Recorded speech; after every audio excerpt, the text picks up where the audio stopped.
Of course, I didn't say in that piece that it was caused by the religion of Islam. In fact, modern anti-Semitism in the Middle East was imported from, finish the sentence, Judeo-Christian Europe, where I believe some certainly bad things happened to the Jewish people. In fact, Tom Friedman, Jewish-American columnist in the New York Times, told me in this very chamber last week that he believed, had Muslims been running Europe in the 1940s, 6 million extra Jews would still be alive today. So I'm not going to take lessons in anti-Semitism from someone who's here to defend the Judeo-Christian values of a continent that murdered 6 million Jews.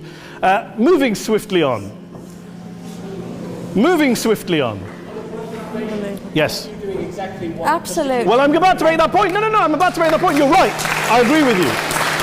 I agree with you 110%. That is my point. I don't think Europe is evil or bad. I'm a very proud European. I don't want to judge Europe on the basis, but if we're going to play this gutter game where we pull out the Bali bombing and we pull out examples of anti-Semitism in the Islamic community, then of course I'm going to come back and say, well, hold on. I mean, look, let's be very clear. Daniel here was a last-minute replacement for Douglas Murray, who had to pull out. And Douglas and I have a well-documented differences, but to be fair to Douglas, as to be fair to Anne-Marie and to Peter, atheists. Atheists see all religions as evil, violent, threatening.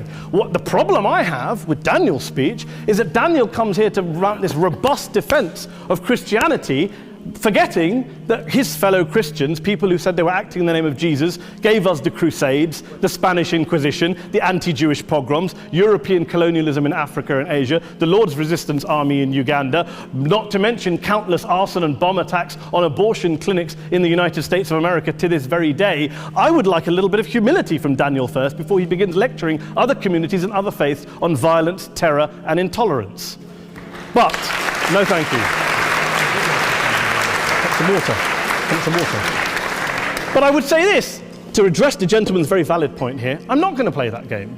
I don't actually believe that Christianity is a religion of violence and hate because of what the LRA does in Uganda or what Crusaders did to Jews and Muslims in Jerusalem when they took back the city in the 12th or 13th or whatever century it was.